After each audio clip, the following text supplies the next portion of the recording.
Bonjour et bienvenue dans Verbouille, le podcast qui démarre par un verbe et puis qui peut finir en couille, en fripouille, en bidouille, en zigouille, en patchouli. Tu me regardes comme si je vais t'aider avec ces Bah, je différents... sais pas.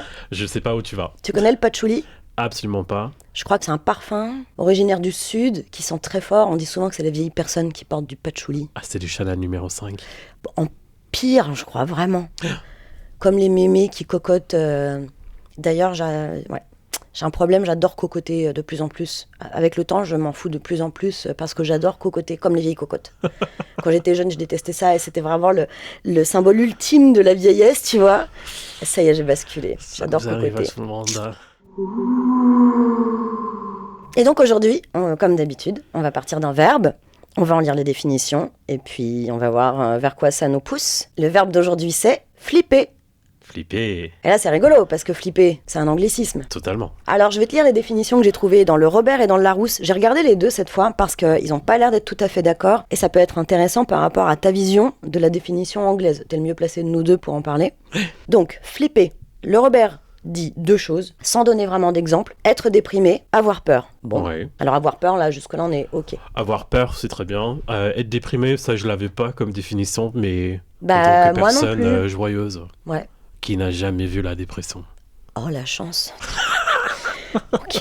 Ça pourrait être un... Oh, Donc, putain, ça pourrait être un épisode. Ça. optimiste. Bravo, je te félicite.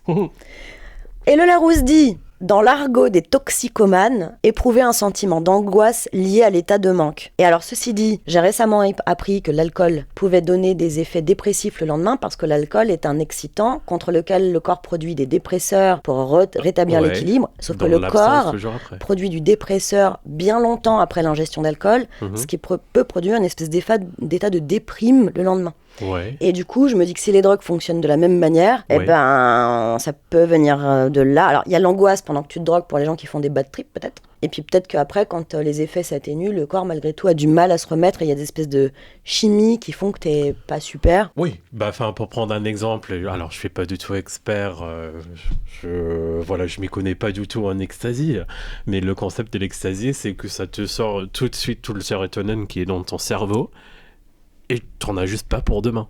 Tu prêtes. Ah, tu crois qu'en plus ça utilise un stock qui n'est pas faisable le lendemain ? Non, mais c'est exactement ça en fait. Tu prêtes de demain. Ah, tu vis à crédit. Enfin, tu sais que demain tu vivras à crédit. Voilà. Ah, et donc tu fais de la chute parce que demain il y a plus rien. Oui. Ça a tout utilisé pendant ta soirée. Bon, et donc flip out. Pour moi, en anglais, non. Alors, c'est pas comme ça que moi, je l'utiliserais en anglais. Donc, on a deux types de flip pour moi en anglais. On a le flip qui est physique, presque.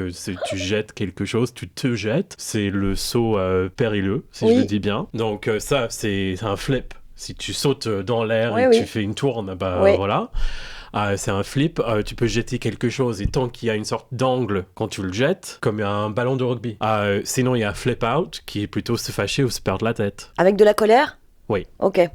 Alors là, on était lié à la drogue dans le Larousse, mais après, il y a vraiment en deux, en familier, être déprimé ou angoissé, mais je soupçonne que ça vienne des années 70-80 parce que j'ai quand même l'impression d'avoir entendu ce mot, mais dans un film de ces époques-là. Je pense que c'est à cette époque-là que les anglicismes commençaient à vraiment arriver très fort, et je pense que je l'ai quand même entendu dans ce contexte-là, dans des vieux films, genre Les Soudoués, ou des trucs comme ça, tu vois, des petites comédies bon enfant qu'aujourd'hui on regarde avec un œil un peu nostalgique en se disant quand même, ça volait pas bien haut, mais j'ai l'impression, je vois bien, tu connais pas cet acteur, faut que tu vérifies. Il s'appelle Daroussin, il a joué dans beaucoup de films. Je peux te donner deux exemples ici, qui sont des films qui viennent de pièces de théâtre et qui sont assez connus et que je te recommande et qui sont hyper connus. C'est Un air de famille et Cuisine et dépendance. Et Daroussin, il joue dans les deux. Et joue toujours un peu ce personnage, un peu peaceful, un peu mou, tu sais, mais jamais trop con, tu vois. Le mou, tout simplement, mais pas le débile. Et j'ai l'impression de pouvoir voir ce mec spécifiquement dire un truc du style, putain, je flippe complètement, mais pas la peur, tu vois. En mode stoner. Un peu stoner, exactement. Ouais. Donc vraiment, je pense que ça, c'est hérité des années 80, mais aujourd'hui, à mon sens, je l'ai pas entendu utiliser dans ce contexte-là. Donc ce que tu essaies de me dire là, c'est que ton dictionnaire à la russe date d'avant ma naissance, en fait. Bah, ils le mettent à jour tous les ans, mais genre... Ouais, il faudrait peut-être acheter la version 2024, Elodie. Mais je suis allée sur le site web, il est à jour de 2024, le site web. Le problème, c'est quoi ? C'est que je sais pas très bien comment ça fonctionne, l'Académie française, mais il me semble qu'ils révisent tous les ans, sauf qu'ils peuvent pas tout réviser tous les ans. Ils font des lettres. Oui. Non mais c'est vrai. Oui. Ils font des lettres, donc à un moment donné, il faut bien un certain nombre d'années avant de revenir au A et d'arriver au F. Et de faire un peu de ménage. Quand est-ce qu'ils ont fait le ménage sur Flippé pour la dernière fois ? Je sais même pas quelle est... Oh, attends, on va chercher ce qu'ils ont fait comme lettre cette année. Comme lettre cette année. Bah, en fait, ça me dit quelque chose parce que... Enfin, non, ça me dit rien pour la Russe ou pour l'Académie française, mais en fait, j'écoutais... le premier podcast que tu m'as jamais conseillé, c'était No Such Thing as a Fish. Ouais. Et en fait, il y a en cours de construction en ce moment un dictionnaire du graffiti en latin. Et ils procèdent exactement de la même manière. Ils commencent à A et ils vont défiler tout l'alphabet pour faire le dictionnaire des mots. Alors, des mots qu'ils ont trouvés écrits sur des murs, etc., en latin, genre à Pompéi, etc. Ah, les graffitis, mais des graffitis historiques, pas les graffitis de maintenant. Non, oui, les graffitis historiques. Non, j'étais en train de me dire, je ne comprenais pas le concept. Bah voilà, oui, François, il est un peu avancé, mais... Oui. Ah oui, d'accord, bien. Oh putain, ah oui, d'accord. Ah mais c'est génial ça comme... Oui, et du coup, ils ont dû sauter la lettre N parce qu'il y avait trop. Il y avait trop de mots. Donc voilà, ils ont sauté, ils ont dit, bah on met ça pour demain. C'est la procrastination pour faire appel à un épisode passé. Exactement, qu'on vous encourage à écouter. Voilà. Et donc ils ont commencé sur P. Mais notamment sur énormément... Enfin, le thème de la discussion était autour des termes en latin pour les shots. Bon, voilà, maintenant on sait qu'il y en a beaucoup. Oui, mais parce que les latrines... Alors, je ne sais pas qui a inventé les latrines, mais tu sais, t'as regardé Those Who May Die ?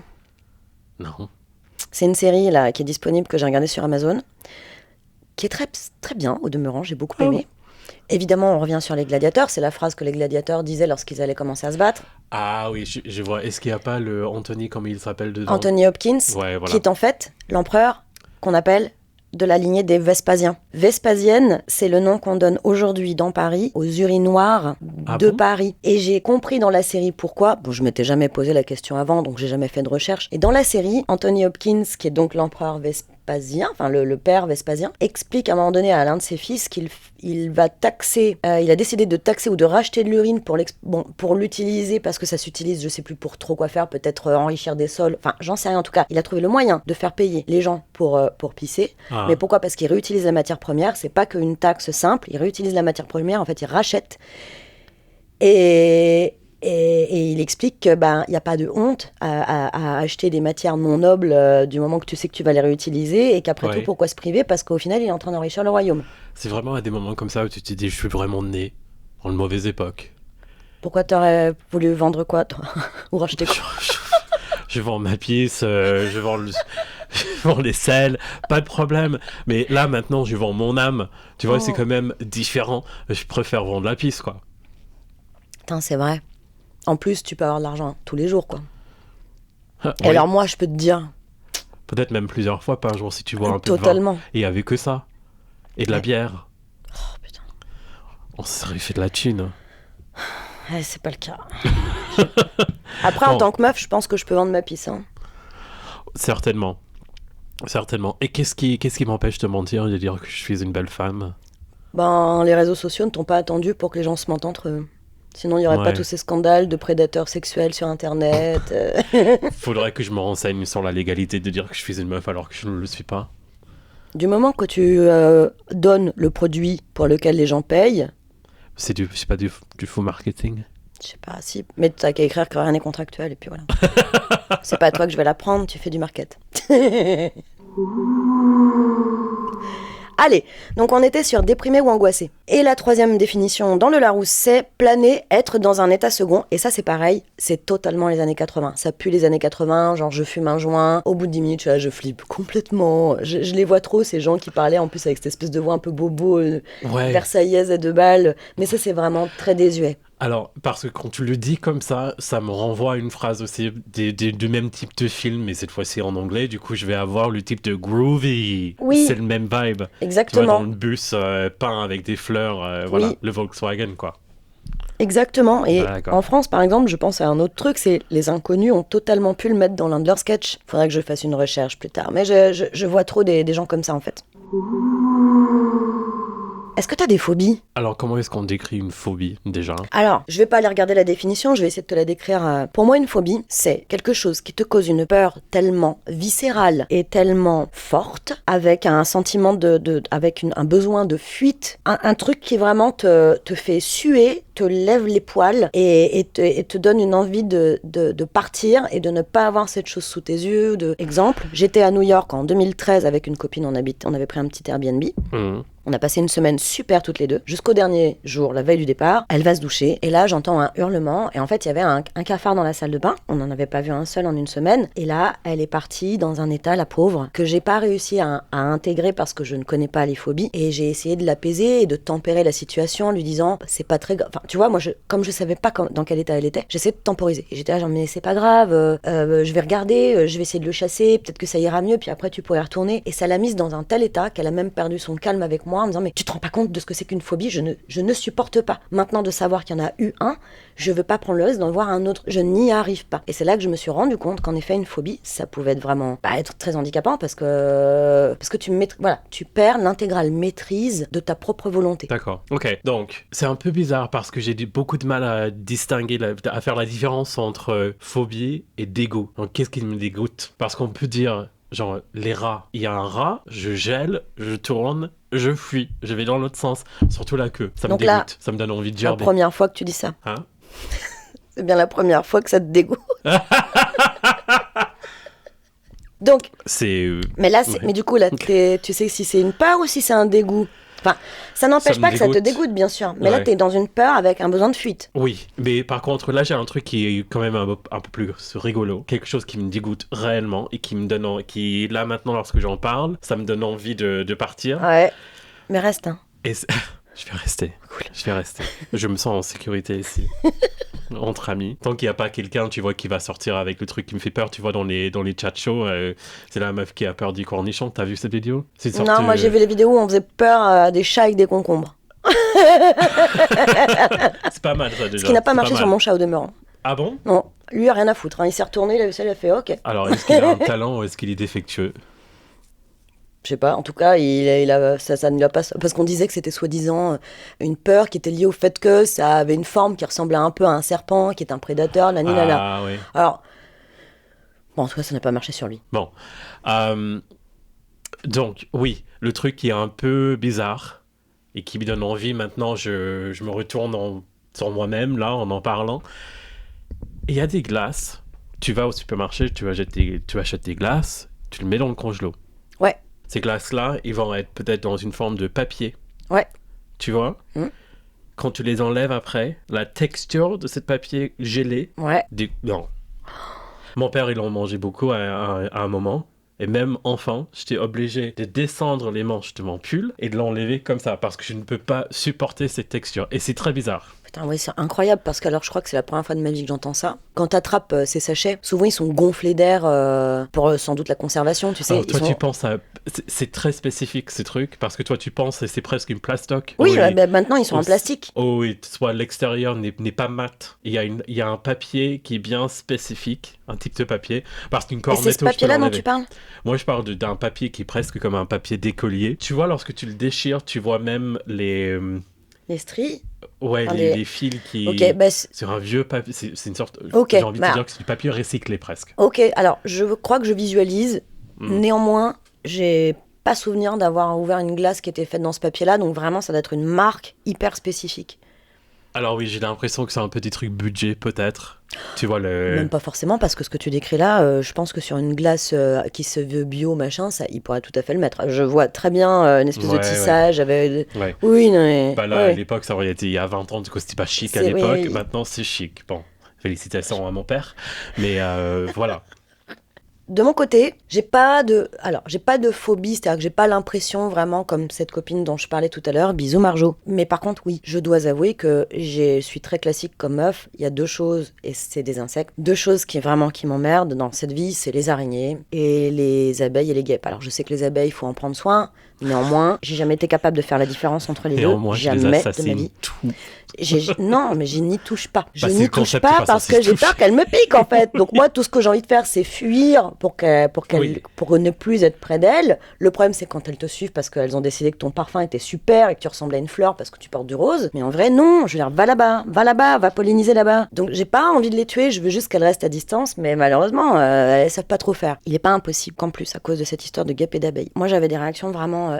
c'est ça le mot que je cherchais depuis tout à l'heure, c'est épidermique. J'avais de telles réactions de panique épidermique que lorsque j'étais petite, je me levais d'un bond, je quittais la table, il m'est déjà arrivé de renverser des tables, de panique. Dans un restaurant, j'étais avec mon oncle, on était sur une super terrasse, il faisait un temps merveilleux, c'était génial, on avait des sprites, super moment. Arrive une abeille, arrive 2 abeilles, j'essaie de me contenir, à un moment donné, je n'y arrive plus, je panique, je me lève, la table se renverse, je piétine les lunettes de mon oncle qui étaient posées sur la table, enfin bref, une catastrophe, j'étais tellement gênée, déjà de honte, et puis de lui avoir abîmé ses lunettes, et ça m'est arrivé toute ma putain de vie. Et je fais ce que je peux, pour essayer de résister le plus longtemps possible, surtout quand je suis en public avec des gens, parce qu'évidemment les gens essayent tous de me dire, n'aie pas peur, ne bouge pas, tant que tu bouges pas, elle te fera rien. Je sais, mais je ne sais pas comment vous expliquer, et j'en reviens à ma copine, tu vois, qui a essayé de m'expliquer, mais qui était déjà dans tous ces états.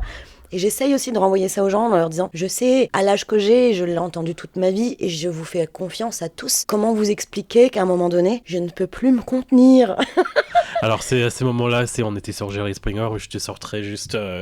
La guêpe. Oui, la guêpe qui m'a piqué quand j'étais petite, parce que ça m'est arrivé une fois. Oui, j'allais te demander en fait si tu t'es déjà fait piquer. Oui, ça parce vient. Parce que c'est pas aussi dramatique que ça. ça. Non, alors je ne suis pas allergique parce que je n'ai pas fait d'allergie. En revanche, j'en ai fait tout un drame. J'ai fait vraiment un mélodrame. Je devais avoir peut-être 7-8 ans. J'avais une passion à l'époque. Mes grands-parents avaient du parquet, du super parquet. Et j'avais une passion, c'était de regarder les dessins animés à moitié allongés par terre sur le parquet. Même sans coussin, je m'en foutais. Et des fois, je commençais à faire des espèces de chorégraphies sur le parquet comme ça. Voilà. Bon, je ne sais pas pourquoi, voilà, j'étais une enfant. Et puis un jour, en faisant ma chorégraphie de ballerine au sol. Allongée par terre. Allongée par terre. Donc même à l'époque, tu voulais être sportive, mais tu n'arrivais pas à tout lever. Exactement. Il y a des choses qui ne changent pas. J'étais très admirative de beaucoup d'activités artistiques et sportives, mais je faisais tout surtout coucher. Et là, bien évidemment, je n'avais pas vu cette bête, je tends un bras, elle me pique au doigt, donc le drame, je pleure, j'ai mal. Alors bon, je me souviens bien que ça brûle, ça gonfle, et puis voilà, et ça lance, tu vois. C'est le genre de truc qui lance, je pense. Et en fait, j'étais tellement... Ça m'a désespérée, en fait, cette piqûre, qui était vraiment pas grave. Je savais très bien sûr que je n'allais pas mourir ni rien, mais ça m'a désespérée parce que ça m'a niqué ma journée. Et donc, du coup, une fois qu'on s'est occupé de moi, je suis allée me coucher dans mon lit avec tous les Astérix, en me disant, j'en ai rien à foutre. Il n'y a plus rien qui existe, et puisque le monde m'en veut autant, moi, j'existe pour personne, et je vais lire tous les Astérix, ok? Oui, t'as juste trouvé la bonne excuse. Oui. Oui. Qu'est-ce qu'il faudrait pour que tu fasses ça aujourd'hui? Probablement beaucoup moins. Une journée off. Juste une journée off. C'est vraiment... Et ça fait partie d'ailleurs de mes rêves de me refaire tous les Astérix dans une journée où vraiment il n'y a rien à faire. Où je me dis, ouais. Au-delà des phobies, est-ce que tu as des petites peurs, des machins qui jalonnent un peu ta vie, où tu te dis, des machins qui te traversent l'esprit, où tu te dis, ah ça non, un exemple tout bête. Je vais parfois dormir chez des amis qui ont une petite salle de bain pour invités, dont la baignoire est une espèce de petit sabot. Et pour en sortir, il y a comme une marche à l'intérieur de la baignoire, et j'ai une peur bleue, et tout ça c'est de l'émail, ça glisse, tu vois, c'est blanc, c'est le blanc de l'émail, ouais. Et j'ai une phobie, et c'est pas que dans cette salle de bain, c'est en fait dans n'importe quelle douche dans laquelle il n'y a pas de tapis. Moi-même j'ai pas de tapis à ventouses dans ma douche, ouais. Et c'est vrai que c'est moche, dégueulasse, c'est plein de moisis, mais j'ai peur de tomber en avant et de me péter toutes les dents. Oui, je pense que ça doit arriver à tout le monde parce que je savais que c'est par là où tu allais. Oh putain, j'étais tu pétais les dents contre les... Parce qu'il y a un évier juste après la baignoire dont je te parlais, là. Oui.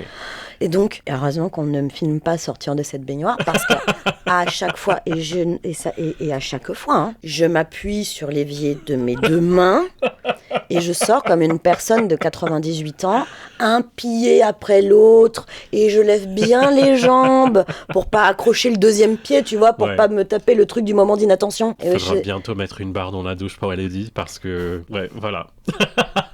Peut-être. Je pense, oui, celui-là, je m'identifie aussi. J'en avais un en tête. Ah oui, du coup, les vidéos des mecs ou même des meufs qui font des parcours avec des GoPros sur la tête. vois, alors il saute de bâtiment à bâtiment, et là tu vois le profondeur, tu dis non mais t'as aucun respect pour la vie en fait. Et là c'est totalement démesuré, parce que jamais de la vie tu vas me retrouver dans une situation pareille. Jamais. Pour les vidéos des mecs qui montent des antennes, etc., je dis tu ne pourrais pas me payer assez pour faire ça. Non. Alors j'ai pas particulièrement peur de la hauteur. Genre, tu m'envoies en haut de la tour Eiffel, je peux regarder en bas, y a pas de problème. Mais non, ça non. Non, et ça, je peux vraiment avoir la sensation de perdre mes jambes. Alors oui, alors c'est rigolo, toi qui es Irlandais du Nord. Je suis allée au Cliff de Moher, à l'ouest de l'Irlande, c'était en 99, donc il y a un bail. Mm-hmm. Et en effet, c'est au bord de ces falaises que j'ai découvert l'appel du vide. Parce que tout est fait avec la gravité pour qu'évidemment tu ne tombes pas et que ton corps ne tombe pas, même s'il n'y a pas de garde-corps. Et d'ailleurs, il paraît qu'ils en ont mis parce qu'il y a trop de morts tous les ans. Ne serait-ce que pour une chose, c'est qu'il y a énormément de vent. Donc même si les gens font gaffe, il peut y avoir des bourrasques qui les balancent par-dessus bord. Est-ce que c'est des morts accidentales? Parce que tu sais, en Irlande... Derrière les deux. Oui. Mais bon, de toute façon, quoi qu'il arrive, ils ont au moins mis les garde-fous pour ceux qui se jettent pas, tu vois. Et à cette occasion-là, j'ai compris l'appel du vide. C'est-à-dire que t'as beau essayer de te tenir le plus droit possible et juste pencher la tête comme ça vers le bas, un peu comme on fait au yoga, tu vois, juste pour regarder en dessous quand tu fais un faux double menton. Mais en vrai, ton corps se met à pencher vers l'avant. Il y a un appel du vide. Ce phénomène existe, en effet. Et ça me fait penser aussi à l'effet inverse. C'est-à-dire que tu n'es pas à la hauteur, mais la hauteur t'intimide. C'est-à-dire, si tu t'es déjà mis au pied de Tour Montparnasse, et tu regardes l'eau en haut, déjà, t'as peur. C'est la même... Ça me fait exactement la même sensation en fait. Je perds mes jambes, j'ai presque envie de me mettre au genou. Et là ça provoque, c'est presque la même chose, je pense. D'ailleurs, ça doit avoir un contre-nom, parce que dans un certain sens c'est le vertige, mais il n'est pas impossible quand dans l'autre sens ça s'appelle aussi une forme de vertige. Je pense les deux ce sont des vertiges. Donc... Est-ce que tu te souviens de gros moments de flip, de peur, panique que tu as vécu dans ta vie? Alors ce qui m'impressionne sur moi-même, c'est que je suis très très très fort en scénario de crise. En fait, je suis très mauvais passager dans des voitures. Ça peut m'arriver de crier et de flipper. Si tu tournes trop rapidement ou tu tournes pas assez vite, moi je serai le premier à être là en mode... Quand je pense que t'as fait une demi-heure dans ma voiture en juin dernier... Totalement pété. Et que tu savais que potentiellement le capot pouvait s'ouvrir à tout instant à 130 à l'heure sur l'autoroute et que t'as pas fait un bruit. Mais les fesses étaient serrées, serrées comme jamais.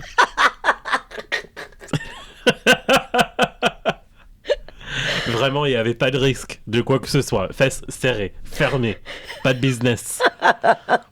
En rupture de stock, fini. Mais la seule fois où j'ai été dans un accident de voiture, moi j'étais le directeur. Moi, j'ai sorti tout le monde, j'étais prêt, j'étais franc, j'étais factuel sur la chose, et j'étais absolument torché. Oui, sauf que les moments comme ça de crise, quand on a la fibre d'être gestionnaire de crise, même si on est un peu bourré, en fait ça te dessoule immédiatement. Mais là je dois préciser que le conducteur de la voiture, c'était un chrétien qui ne buvait pas, mais du coup ça nous est arrivé en rentrant d'une soirée comme ça. Et voilà, Irlande, on a fini dans un buisson à 2 cm d'un mur. Du coup, ça aurait pu être fini. Une fois pire, ouais. Ça me renvoie à la chanson de Samantha Mamba, Body to Body, mais c'est une ref que je citerai peut-être à la fin. Oui, ce serait bien que tu me l'expliques parce que je l'ai pas. En fait, là, je le fais maintenant parce que c'est hyper flippant, en fait. Ça va avec le thème. C'est que les années 2000, en fait, en Irlande du Nord, il y avait énormément d'accidents de voiture, notamment provoqués par des jeunes personnes qui venaient d'avoir leur permis. Donc, ils ont fait des campagnes de sensibilisation sur la télé avec des pubs où il y avait juste des accidents de voiture, mais hyper graphiques, hyper graves. Ça, c'est la spécialité de la sécurité routière au niveau des pubs. Voilà. Se prive pas. Mais du coup, une des chansons derrière, enfin, je pense que la chanson pendant plusieurs années, c'était Samantha Mamba. Je crois qu'elle est aussi connue en France, non? Samantha Mamba, peut-être. Qui chantait Body to Body, Body to Body, Funky to Funky. Et du coup, il y a plein de trucs, genre des scènes qu'on a vues dans Grey's Anatomy, tu vois, qui ont été jouées sur la télé à 13h, comme ça. Et du coup, je suis allé aussi au lycée avec un mec qui a fait, qui est acteur et qui a fait le conducteur de voiture dans une de ces pubs-là, plusieurs années plus tard. Ouais. Et du coup, lui, il a écrasé tout un tas d'enfants qui étaient en train de pique-niquer. Non, mais voilà, je te dis que c'était vraiment limite ce qu'ils font. Mais c'est atroce. Ouais. Je crois qu'une de mes plus grosses... J'en ai eu plusieurs comme tout le monde, mais une de mes plus grosses peurs enfant, ça a été quand on m'a opéré de mon strabisme. Les yeux.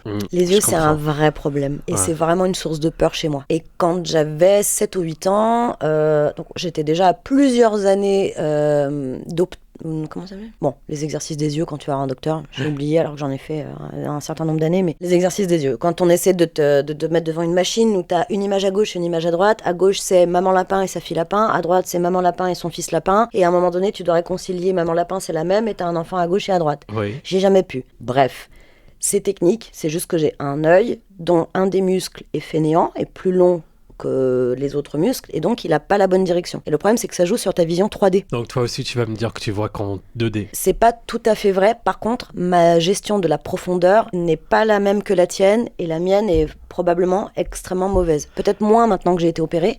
D'accord. Mais par exemple, quand j'étais petite et que je voyais ces docteurs pour faire ces exercices, un jour, ils m'ont dit il y a une carrière que vous ne pourrez jamais faire. C'est pilote de chasse. Quelle tristesse. Et ben, ça m'a un peu déçue. Parce qu'on m'a fermé une porte si jeune. Et t'étais si bien sur la route à cette destination-là. C'était sûr et certain en plus. Je t'accuse de ça parce que j'habite aussi mon mec. Il me dit que lui, il ne voit pas en 3D. C'est normal, il a un strabisme, mais on est de la même famille. Ouais, il me ferait croire en fait que lui, il voit le monde en Mario Kart Nintendo 64. Enfin voilà, je sais pas ce que lui, il pense que moi je vois. Mais ça doit être hyper zarbé en fait. Parce que lui, il ne sait pas me dire qu'il ne voit pas les mêmes dimensions que moi je vois. En fait... Dans le vous quotidien... inventez tous, en fait. Vous faites votre intéressant et j'en ai marre. Je veux que ça s'arrête. Ok. Alors, arrêtons d'en parler. Non, globalement... Alors là, j'ai fait un flip-out. Ouais, je vois, hein. T'as totalement flip-out. Alors que c'est tellement pas grave. Surtout que toi, tu l'as pas. Et pour en revenir à mon anecdote, pour conclure rapidement cette histoire de peur dans ma vie, opération de strabisme, j'avais donc l'âge d'à peu près 7-8 ans. On m'envoie au bloc opératoire. On m'avait pas expliqué. Parce que... Fallait mieux. Il valait mieux. Je sors du bloc opératoire et je me réveille au final. La famille te visite, j'avais les yeux bandés, parce qu'il faut que ça reste bandé un certain temps. Puis au bout de 24 heures, là j'ai une infirmière qui vient me voir et qui me dit maintenant, faut ouvrir les yeux. Donc elle me débande la tête et elle me dit ouvrez les yeux. Impossible. Non mais impossible. La peur d'être aveugle, la peur de tout, c'est les yeux, putain. Elle me les a ouverts elle-même avec ses doigts, tu vois. Et là, alors... Les premières 72 heures, il faut rester dans la pénombre parce que malgré tout, les yeux ont été un petit peu... et pour cause, je vais t'expliquer pourquoi. Donc, je voyais.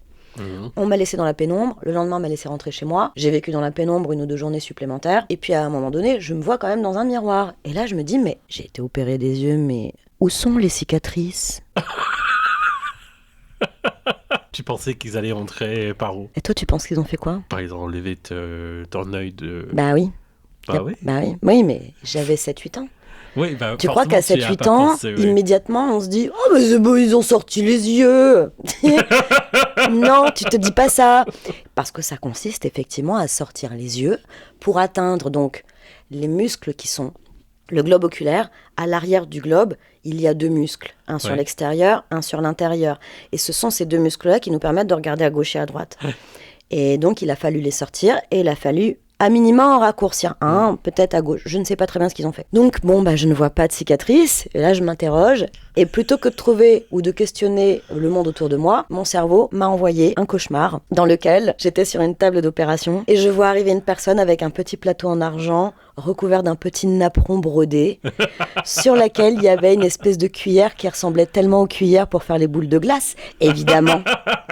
Et le rêve s'est arrêté là à ma connaissance, dans mon souvenir. Mais c'était tellement, c'était tellement la solution que mon cerveau a trouvée à cette histoire.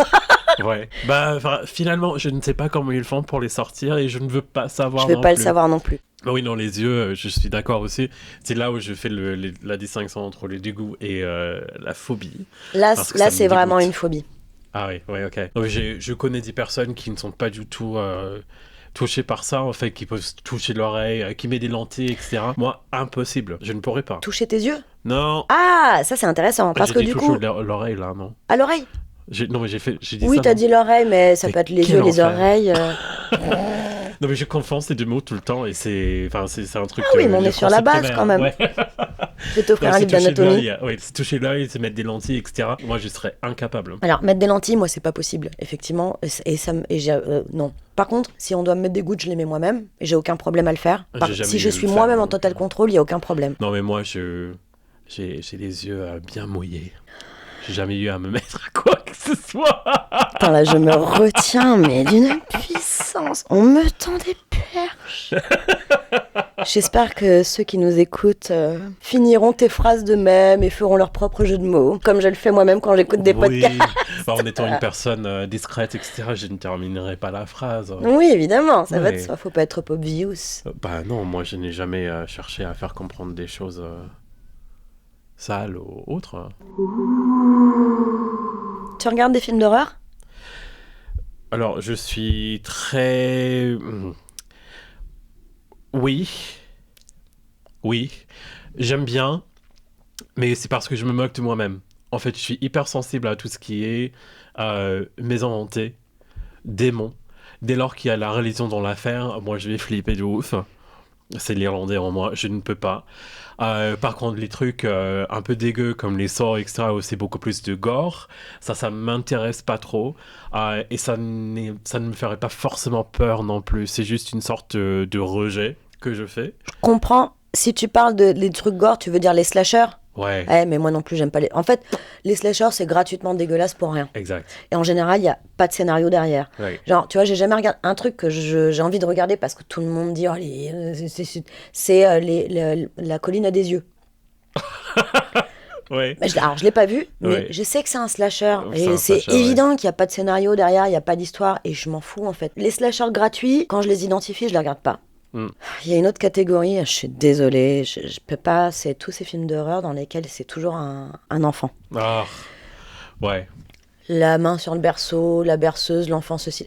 Il y en a 2 que j'excuse uniquement trois, parce que vraiment ils font partie de la mythologie des films d'horreur et que sans doute tous viennent de livres en plus. C'est L'Exorciste, The Omen, qui est Damien l'enfant du diable. Ouais. Il y en a 4. Rosemary's Baby, et le 4e est Shining. Shining, j'ai pas vu. Shining, j'ai une histoire avec, parce que je l'ai lu, puis je l'ai vu. D'accord. Le débat livre-film, il est éternel, et c'est normal, parce qu'un livre est extrêmement détaillé, et toi, en tant que lecteur, tu reçois tellement de détails que tu te fais ta mythologie, tu te fais ton imagerie.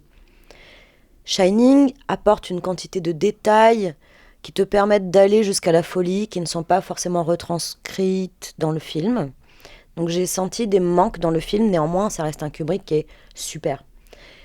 La scène finale, qui se passe dans de la neige, et je te donne pas plus de détails pour ne pas te spoiler, est vachement plus sympa dans le livre, parce qu'à nouveau il y a des détails dans le livre qui n'ont pas été mis en scène, et qui sont pourtant vraiment sympathiques, et qui sont tellement Stephen King, que justement il y a peut-être ce petit manquement. Néanmoins le film est vraiment incroyable. D'accord. Rosemary's Baby, je l'ai lu, puis je l'ai vu. C'est plutôt fidèle. Il y a, à nouveau, on va être sur un petit point de détail, surtout vers la fin, que tu n'as pas dans le film pour des raisons d'ellipse et de suggestion. Et c'est ça que j'aime dans les films d'horreur, c'est quand ils sont suggestifs plus que... Voilà, c'est pour ça que j'aime pas les slashers. Enfin, j'aime pas, je m'en fous des slashers, parce que tu me balances des trucs à la gueule.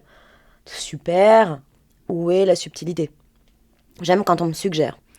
Et par exemple, le premier Ring, qui était un japonais à la base, est un film de suggestion.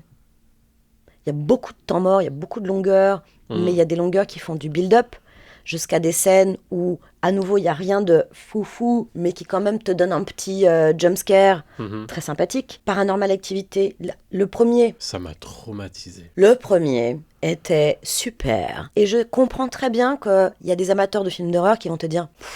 Bon, enfin vraiment, il se passe rien parce que c'est suggéré. Oui. La scène de... Moi, j'ai un rapport au somnambulisme dans mon histoire personnelle qui est très compliqué parce que j'ai fait un stage en Espagne chez une meuf qui était somnambule. Oui. Et qui a failli me donner un arrêt cardiaque. J'ai failli décéder. Ah, bah voilà, j'ai failli décéder. On regardait un film dans son salon. Les appartements espagnols sont hyper mal gaulés dans les très vieux bâtiments. Oui. Les bâtiments large, sont très longs, ouais. exactement. Les appartements sont très étriqués. Toutes les pièces sont desservies par un couloir très long. C'est souvent fait en pierre très froide et souvent hyper mal éclairé. Oui. Genre, t'as un éclairage pour un couloir de 6 mètres de long. Oui. Et il est au milieu. Et donc, c'est foncé au fond. Et toi, tu viens de l'ombre aussi, tu vois. Et on regardait un film. J'avais pas vu qu'elle s'était endormie. Et là, elle se lève. Ouais. Non. Ouais, genre, moi, je sais. Et en plus, elle a vraiment le genre de nom que tu donnes dans un film d'horreur, tu vois, elle s'appelait Angela. Je sais pas, ça vient de me venir à l'esprit, je me dis, c'est totalement le nom d'un personnage dans un film d'horreur qui ferait du somnambulisme, tu vois. Oui. Et je dis, Angela, Elle me répond pas. Et elle part dans le couloir. Elle revient au bout de quelques secondes avec un calepin et un crayon. Elle s'assied sur le canapé à côté de moi, elle se met à dessiner. Je jure que cette histoire est vraie. Non, je serais partie. Le problème, c'est que, en fait, c'est là où le cerveau... Tu te souviens, tout à l'heure, tu me parlais de gestion de crise. Ouais. C'est là où le cerveau se met à travailler, en fait, parce que cette meuf bossait dans une coopérative agricole et pour s'y rendre, elle prenait son vélo. Et moi, je n'avais qu'une peur, c'était que dans son rêve ou dans son somnambulisme, elle se barre et elle prenne son vélo. Et donc, je ne suis pas partie. Par contre, je suis allée passer immédiatement un coup de fil à un de ses potes qu'elle m'avait présenté pour qu'il vienne le plus vite possible me sauver la vie. Il avait évidemment mis 10 à 15 minutes à venir et le temps qu'il vienne, elle a pas pris son vélo, elle est pas partie, elle s'est recouchée dans le canapé après avoir griffonné sur son calepin. J'étais en larmes. Le gars arrive, j'étais en larmes, j'étais en panique. J'avais envie de mourir. Je veux dire, j'adore les films d'horreur, mais par contre, me mettre ça sous le nez, je n'avais jamais vu personne faire de crise de somnambulisme de ma vie. Et quand tu vois ça... En plus, on nous éduque depuis toujours à ne surtout pas parler à la personne, à surtout ne pas la réveiller. Ouais. Sauf qu'en vrai, on te dit ça, mais quel est le fondement scientifique ? Voilà, tu ne sais pas. Ouais. Donc en fait, toi, tu essaies de suivre des règles qu'on t'a saupoudrées toute ta vie sans aucun fondement scientifique, en te disant j'attends. Ouais. T'es en train de mourir pendant ce temps-là. Aucun contrôle, en fait. Aucun contrôle. Il arrive, il me trouve dans un état pas possible, il me calme 2 minutes, tu vois. Et après, on va s'asseoir. Et là, elle se réveille et elle me voit rouge, bouffie, les yeux défoncés, mais comme si je venais de me faire agresser par un gang de 250 personnes. Et elle entre en panique. Elle dit, mais qu'est-ce qui se passe? Ça va? Qu'est-ce qui t'arrive et tout? Et là, je fais, en fait, tu t'es levé pendant ton sommeil et t'es allé chercher un calepin et t'as dessiné. Elle me dit, ah bon?